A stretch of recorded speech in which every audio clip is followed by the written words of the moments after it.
Salut les voyageurs! Salut les voyageurs! Bienvenue dans cette nouvelle vidéo.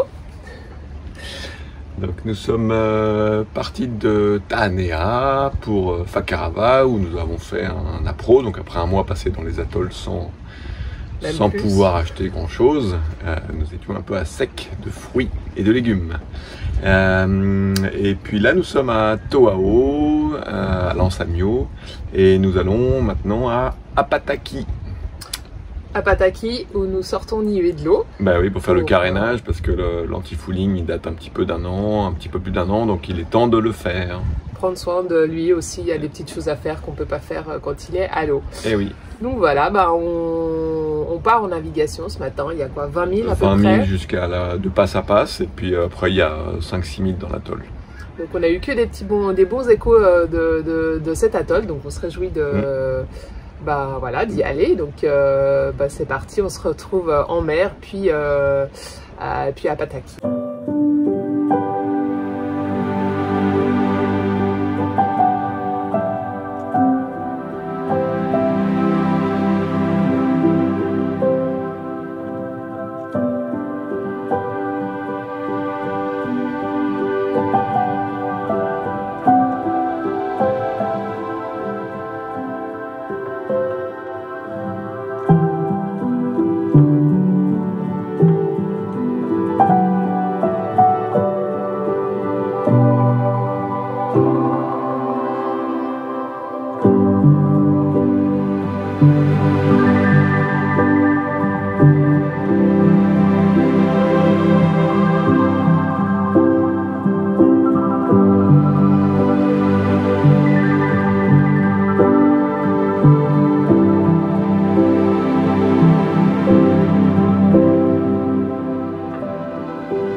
En plus d'être l'une des ressources financières premières des Tuamotu, le copra est vraiment ancré dans la culture et apporte un complément de revenus si ce n'est pas le travail principal.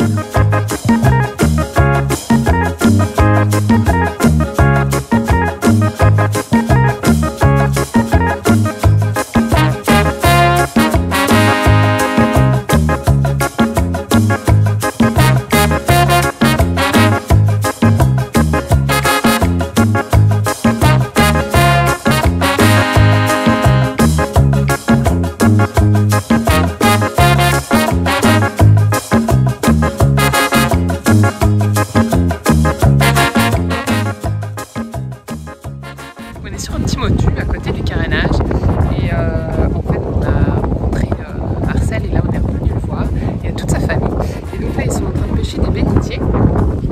Vous avez vu pas mal de vidéos avec des bénitiers et là en fait avec un sorte de burin ils passent à l'intérieur et puis ils cassent en fait derrière il y a le muscle en fait qui se tient à la pierre. Ils vont à l'intérieur avec un sort de burin et puis le coquillage sort pratiquement tout seul. Donc voilà, donc ils nous ont découpé, ils nous ont pris pour nous pour qu'on puisse les manger ce soir. Donc c'est super sympa. Donc mais là il y a toute la famille derrière. Puis il y a des enfants, donc nos enfants jouent avec. C'est l'instrument pour fabrication maison pour sortir les bénitiers. Il nous explique qu'il est important de remettre les coquilles une fois vidées sur les patates de corail, car celles-ci portent des œufs sur le dessus de leurs coquilles. Ils sont très sensibles à leur environnement et insistent sur le fait qu'il est important de pêcher juste ce dont ils ont besoin. On était où les enfants? On était chez Marcel et Émilie. Émilie. Ouais. Émilie. Ouais. Et leur fils? Il a 10 ans, il s'appelle comme Tao. Otao. On a passé un super après-midi. Ouais. Donc on était déjà passé il y a quelques jours sur le motu de Marcel. Ouais, mais sauf qu'il n'y avait que Marcel. Il n'y avait que Marcel, exactement. Et on avait déjà discuté un petit peu avec lui. Et en fait, on a été lui ramener de la résine époxy avec du tissu. Avec du tissu parce qu'il a abîmé son bateau de pêche avec un mauvais calage et du coup il a une fissure et voilà, il n'avait pas les sous pour réparer. Du coup, on lui a offert ça et voilà. Donc et puis en fait, on a bien discuté avec, donc il y a sa femme et son fils qui sont là pour les vacances. Parce que c'est les vacances. Ouais.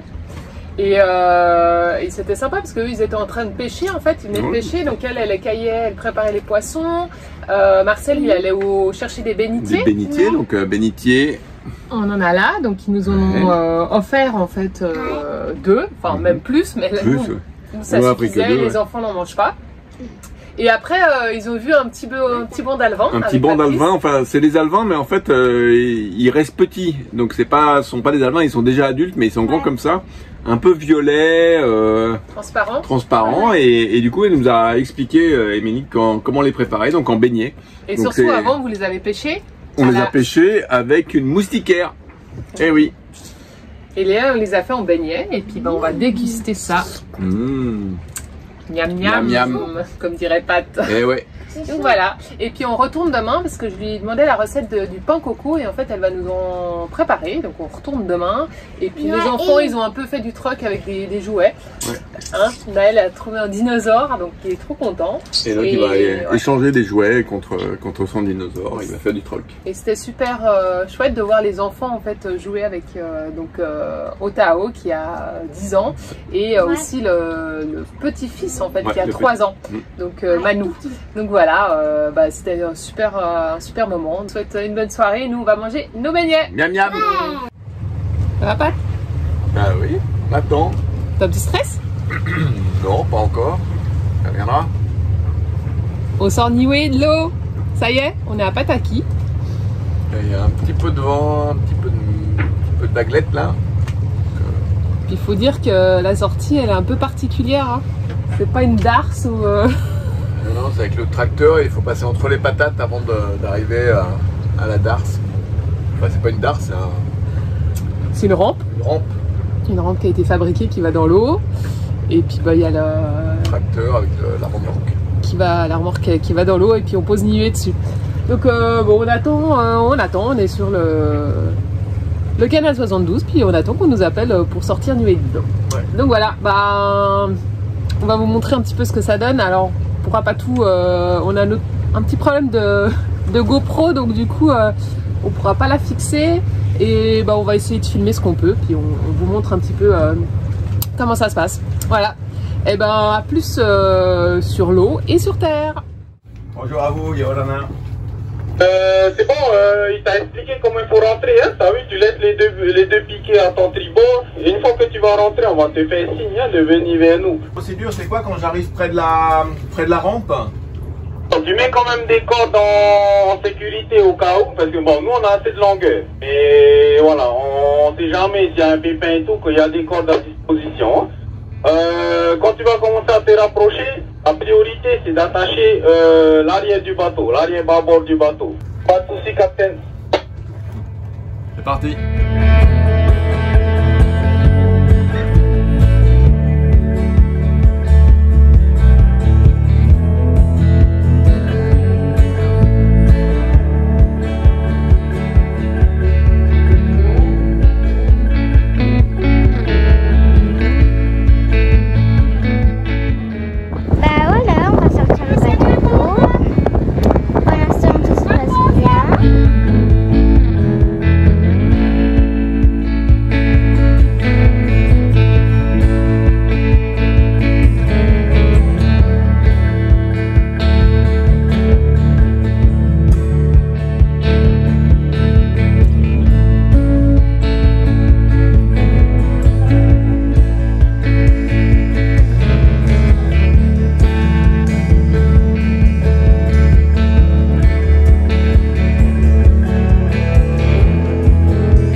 comme partout, sur tous ces motus, il y a du copra. Donc là, vous pouvez voir juste au deuxième plan, en fait, c'est la coco qui a été fendue en deux. Elle reste 2-3 jours comme ça à sécher en plein soleil. Et après, donc, ils ont un outil. Ouais, il est là, je vais vous le montrer. Un outil comme ça.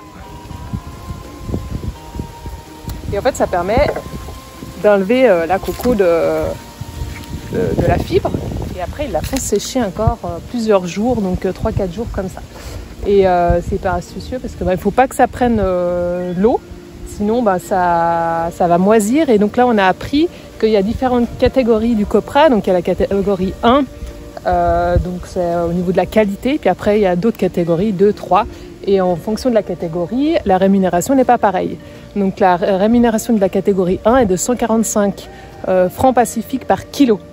Et donc voilà, s'il pleut, vous avez une sorte d'abri comme ça qui se tire, qui est sur rail, donc c'est super bien fait. Et pour la première fois, donc on a vu aussi du tamanou. Donc le tamanou, c'est un arbre qui est juste là derrière moi. Et en fait, ils attendent que le fruit il tombe et ils font sécher 2 mois comme ça au soleil. Et après, ils l'envoient aussi à Tahiti et dedans, en fait, ils récupèrent pour faire des produits médicinaux et aussi des produits pour la peau. Alors ça vaut 200 francs le kilo. Et ouais, là, c'est la première fois sur 3 mois, plus de 3 mois au Tuamotu qu'on voit le tamanou.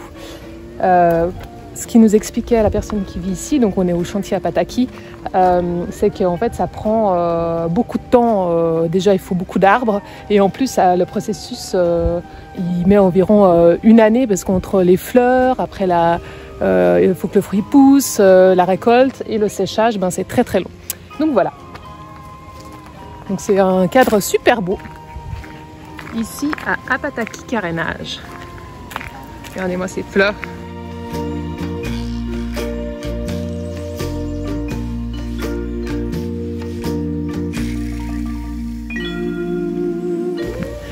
Et là, vous avez le petit bureau des carénages qui est trop mignon, avec tous les pavillons du monde.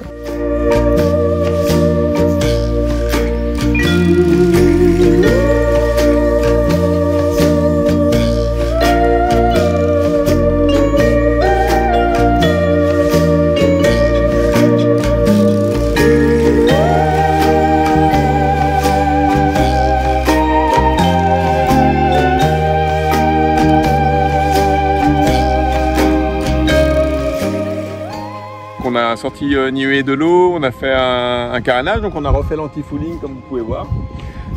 Et puis on a fait entretien moteur, bord, entretien moteur, ouais, les sail drive, ouais. Entretien moteur hors bord aussi, et puis on a bien nettoyé le bateau, on l'a bichonné, et voilà, des petits entretiens annuels qu'il fallait faire.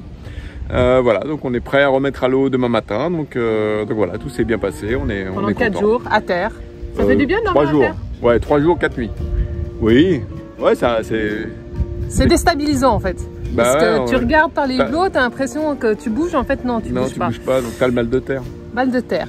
Donc on vous fait un petit tour du carénage. Et alors c'est petit, donc on est au Tuamotu, toujours dans l'archipel des Tuamotu, ouais, en Polynésie française. Et c'est un petit chantier dans un atoll. Et ça a beaucoup de charme en fait de sortir son bateau de l'eau comme ça, ouais, comme vous avez pu voir dans les images.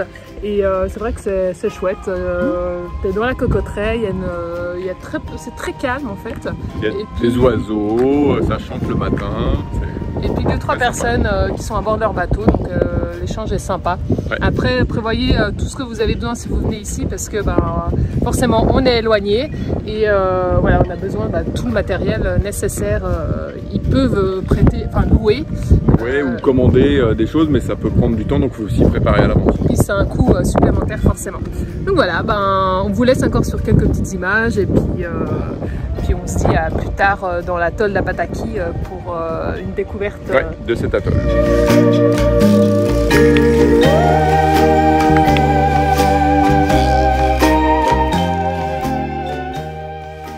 moi, chez papy et mamie chercher des œufs. Et apparemment, il y a aussi des légumes. Donc c'est la même personne qui s'occupe du copra juste derrière moi et du tamanou un peu plus loin que je vous expliquais hier. Ouais. On va voir ça. Et puis après, bon, on remet Niue à l'eau. Yes. Et c'est parti pour d'autres aventures.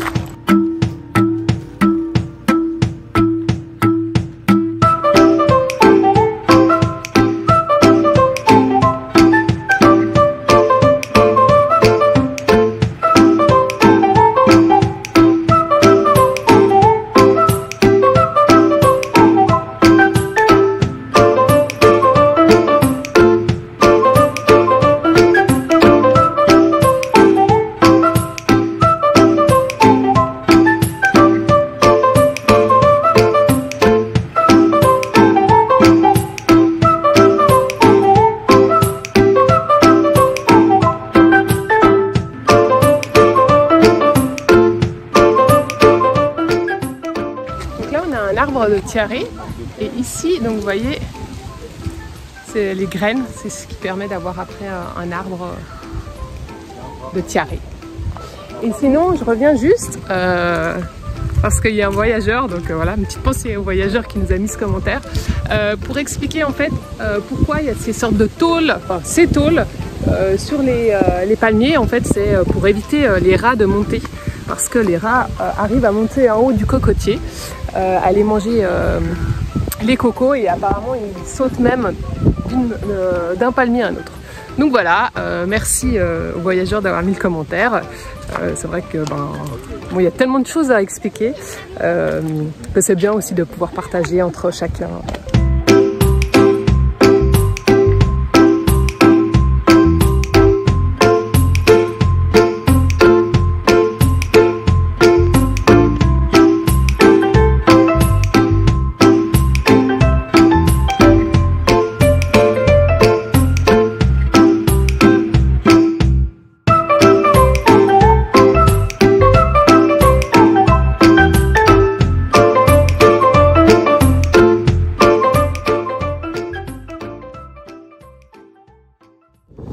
Donc voilà, nous sommes mis au mouillage de 3000 après le chantier. Un petit mouillage que nous a conseillé donc Marcel et Émilie parce qu'il y a ici là une petite ferme perlière familiale. Donc ils nous ont dit allez voir nos frères qui ont cette ferme, donc c'est une ferme familiale et peut-être qu'ils vous feront visiter. Donc on s'apprête à y aller, on va descendre l'annexe et puis on y va, et puis on va voir s'ils peuvent nous expliquer un petit peu tout ça. Donc sachant qu'on a déjà vu un peu le procédé mais à Fakarava, mais c'était pas une ferme en tant que telle. Voilà, donc on va voir ce qu'il en est. À tout de suite en image, on espère.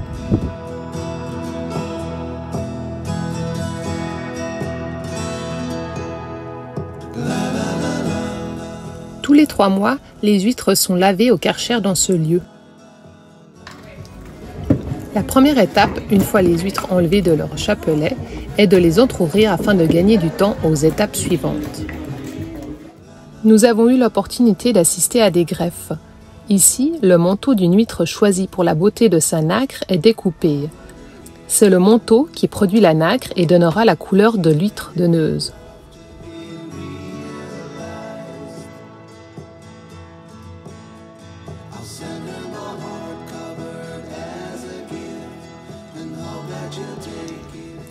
Le manteau est préparé en enlevant ce qui n'est pas utile. Le manteau est coupé en petits morceaux afin de greffer d'autres huîtres. Chaque huître sera implantée d'un nucléus fait à partir d'un coquillage du Mississippi.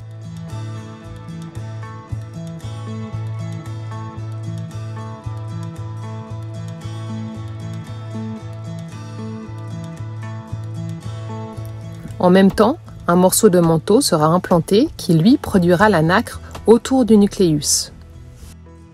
Voici la récolte des perles. Si, comme ici, l'huître ne contient plus de perles car elle l'a rejetée, l'huître est tuée et utilisée pour sa nacre pour des boutons, comme nourriture et comme appât à poisson. Si la perle ne répond pas aux critères de qualité, elle sera également tuée. Elle a l'air. Ça, elle est trop grise. Elle est trop grise, ça Oui, vous plaît pas? voilà. Ah, Donc, d'accord. Donc non. Hop, au revoir.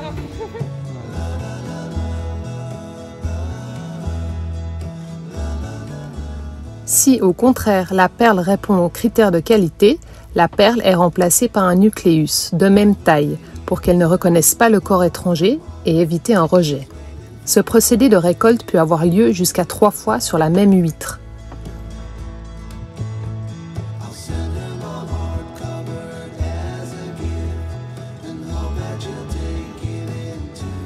Les perles dans la bouteille représentent la récolte du matin et le bac, celle en cours. Les huîtres ayant reçu un nouveau nucléus sont remises en chapelet dans une nasse à l'abri des prédateurs.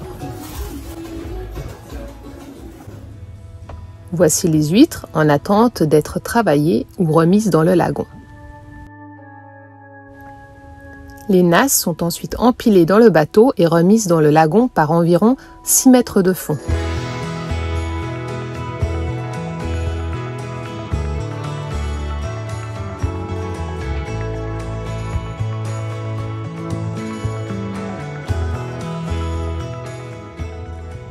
Chef, tu nous as préparé quoi?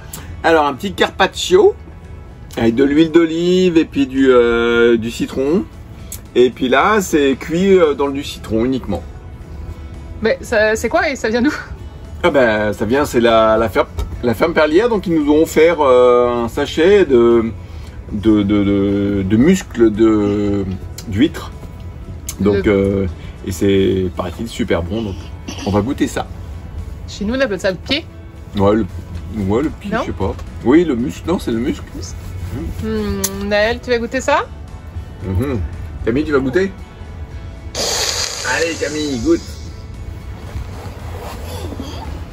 On a encore été bien gâtés. Donc en fait, ça fait je sais pas combien de jours qu'on nous offre plein de produits de la mer comme ça. C'est trop bien. C'est bon.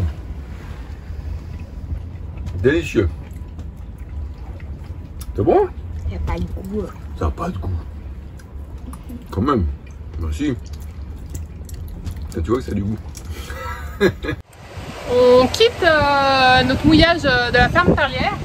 Et là, donc, faut juste se faire vraiment gaffe parce qu'en fait, il y a la concession qui s'étend assez loin par rapport à la côte. Donc en fait, il y a plein de bouées partout. Alors les bouées repercent, il faut faire attention. Après, normalement, toutes les huîtres, elles sont à 4, 5, 6 mètres sous l'eau. Donc il n'y a pas de risque qu'on se prenne les safrans ou nos dérives dedans. Mais voilà, soyez vigilants si vous venez dans ces contrées et qu'il y a des fermes perlières, il y a des bouées partout. Vu le nombre de perles, d'huîtres qu'ils ont, forcément il y en a des bouées. Donc soyez vigilants et là donc du coup on va bien au centre du lagon pour pouvoir bifurquer après et être assez loin de la côte. Parce qu'il y a juste derrière, il y a une autre ferme perlière encore plus importante. Une exploitation qui est beaucoup plus grande, donc et apparemment les bouées, la zone n'est pas vraiment respectée. Donc voilà, c'est une petite aparté comme ça. On se dirige au nord de l'atoll et on va aller voir ce que ça donne là-bas en haut. Un panorama encore grandiose avec une cocoterie sauvage. Ici, pas de culture de copra et peu d'activités à faire. Nous attendons une fenêtre météo pour notre prochaine étape.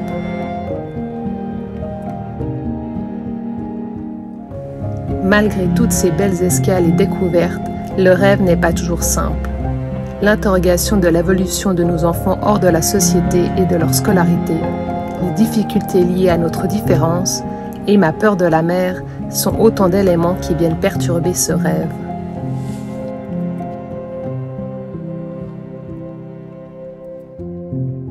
La vie est en perpétuel mouvement, rien n'est figé, mais c'est aussi ce qui nous permet d'adapter notre chemin, nos rêves. Nos rêves sont notre vie, nos organes vitaux, et nous les suivrons le plus loin possible. Les voyageurs, merci de nous accompagner et de vivre ces moments si intenses avec nous.